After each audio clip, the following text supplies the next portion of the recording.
Hans in Luck by the Brothers Grimm. Hans had served his master for 7 years, so he said to him, "Master, my time is up. Now I should be glad to go back home to my mother. Give me my wages." The master answered, "You have served me faithfully and honestly. As the service was, so shall the reward be." And he gave Hans a piece of gold as big as his head. Hans pulled his handkerchief out of his pocket, wrapped up the lump in it, put it on his shoulder, and set out on the way home. As he went on, always putting one foot before the other, he saw a horseman trotting quickly and merrily by on a lively horse. "Ah," said Hans quite loud, "what a fine thing it is to ride. There you sit on a chair, you stumble over no stones, you save your shoes, and get on. You don't know how." The rider, who had heard him, stopped and called out, "Hello! Hans, why do you go on foot then?" "I must," answered he, "for I have this lump to carry home. It is true that it is gold, but I cannot hold my head straight for it, and it hurts my shoulder." "I will tell you what," said the rider. "We will exchange. I will give you my horse, and you can give me your lump." "With all my heart," said Hans, "but I can tell you, you'll have to crawl along with it." The rider got down, took the gold, and helped Hans up. Then gave him the bridle tight in his hands and said, "If you want to go at a really good pace, you must click your tongue and call out, 'Jup, jup.'" Hans was heartily delighted as he sat upon the horse and rode away so bold and free. After a little while, he thought that he ought to go faster, and he began to click with his tongue and call out, "Jup, jup." The horse put himself into a sharp trot, and before Hans knew where he was thrown off and lying in a ditch, which separated the field from the highway. The horse would have gone off too, if it had not been stopped by a countryman who was coming along the road and driving a cow before him. Hans got his limbs together and stood up on his legs again, but he was vexed, and said to the countryman, "It is a poor joke, this riding, especially when one gets hold of a mare like this, that kicks and throws one off, so that one has a chance of breaking one's neck. Never again will I mount it. Now I like your cow, for one can walk quietly behind her, and have, over and above, one's milk, butter, and cheese every day without fail. What would I not give to have such a cow?"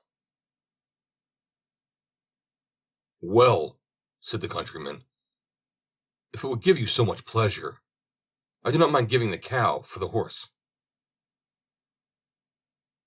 Hans agreed with the greatest delight. The countryman jumped onto the horse and rode quickly away. Hans drove his cow quietly before him and thought over his lucky bargain. "If only I have a morsel of bread, and that can hardly fail me, I can eat butter and cheese with it as often as I like. If I'm thirsty, I can milk my cow and drink the milk. Good heart, what more can I want?" When he came to an inn, he made a halt, and in his great content ate up what he had with him, his dinner and supper, and all he had, and with his last few farthings, had half a glass of beer. Then he drove his cow onwards along the road to his mother's village. As it drew nearer midday, the heat was more oppressive, and Hans found himself upon a moor, which it took about an hour to cross. He felt it was very hot, and his tongue clave to the roof of his mouth with thirst. I can find a cure for this, thought Hans. I will milk the cow now, and refresh myself with the milk. He tied her to a withered tree, and as he had no pail, he put his leather cap underneath. But try as he would, not a drop of milk came. And as he set himself to work in a clumsy way, the impatient beast at last gave him such a blow on his head with its hind foot that he fell on the ground, and for a long time could not think where he was. By good fortune, a butcher just then came along the road with a wheelbarrow, in which lay a young pig. "What sort of trick is this?" cried he, and helped the good Hans up. Hans told him what had happened. The butcher gave him his flask and said, "Take a drink and refresh yourself. The cow will certainly give no milk. It is an old beast. At the best, it is only fit for the plow or for the butcher." "Well, well," said Hans, as he stroked his hair down on his head. "Who would have thought it? Certainly it is a fine thing when one can kill a beast like that at home. What meat one has! But I do not care much for beef. It is not juicy enough for me. A young pig like that now is the thing to have. It tastes quite different. And then there are the sausages." "Hark ye, Hans," said the butcher. "Out of love for you I will exchange, and will let you have the pig for the cow." "Heaven repay you for your kindness," said Hans, as he gave up the cow, whilst the pig was unbound from the barrow, and the cord by which it was tied was put in his hand. Hans went on, and thought to himself how everything was going just as he wished. If he did meet with any vexation, it was immediately set right. Presently there joined him a lad who was carrying a fine white goose under his arm. They said good morning to each other, and Hans began to tell of his good luck, and how he had always made such good bargains. The boy told him that he was taking the goose to a christening feast. "Just lift her," added he, and laid hold of her by the wings. "How heavy she is! She has been fattened up for the last 8 weeks. Whoever has a bit of her when she is roasted will have to wipe the fat from both sides of his mouth." "Yes," said Hans, as he weighed her in one hand. "She is a good weight, but my pig is no bad one." Meanwhile, the lad looked suspiciously from one side to the other, and shook his head. "Look here," he said at length. "It may not be all right with your pig. In the village through which I passed, the mayor himself had just had one stolen out of his sty. I fear that you have got hold of it there. They have sent out some people, and it would be a bad business if they caught you with the pig. At the very least, you would be shut up in a dark hole."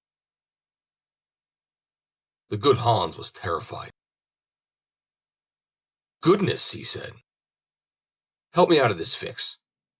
You know more about this place than I do. Take my pig, and leave me your goose." "I shall risk something at that game," answered the lad. "But I will not be the cause of your getting into trouble." So he took the cord in his hand, and drove away the pig quickly along a bypath. The good Hans, free from care, went homewards with the goose under his arm. When I think over it properly, said he to himself, I have even gained by the exchange.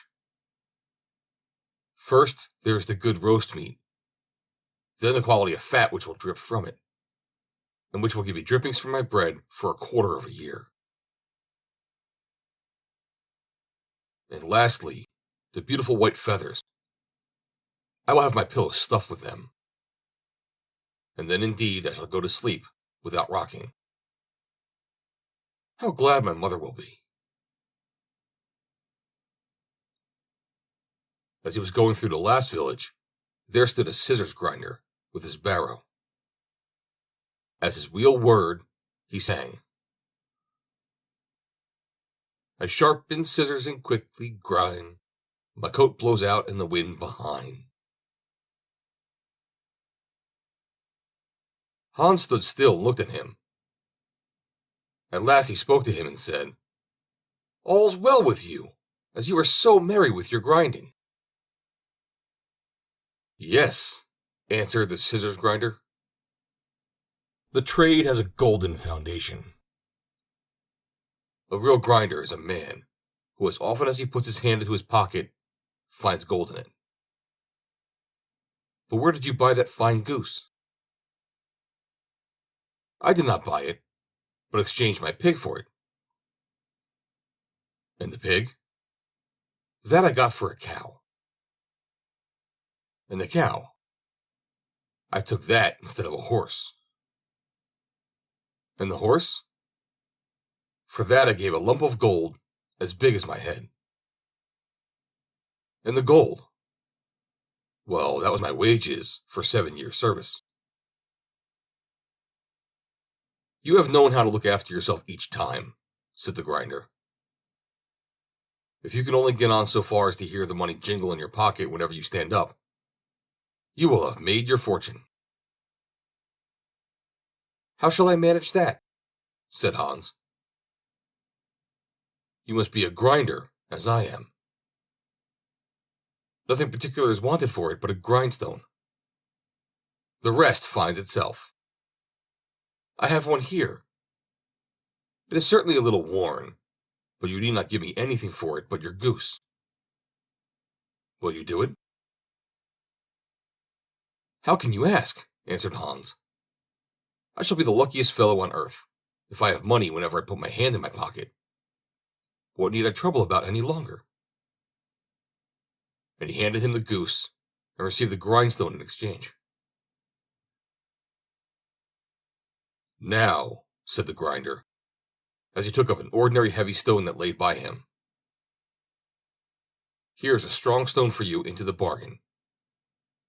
You can hammer well upon it, and straighten your old nails.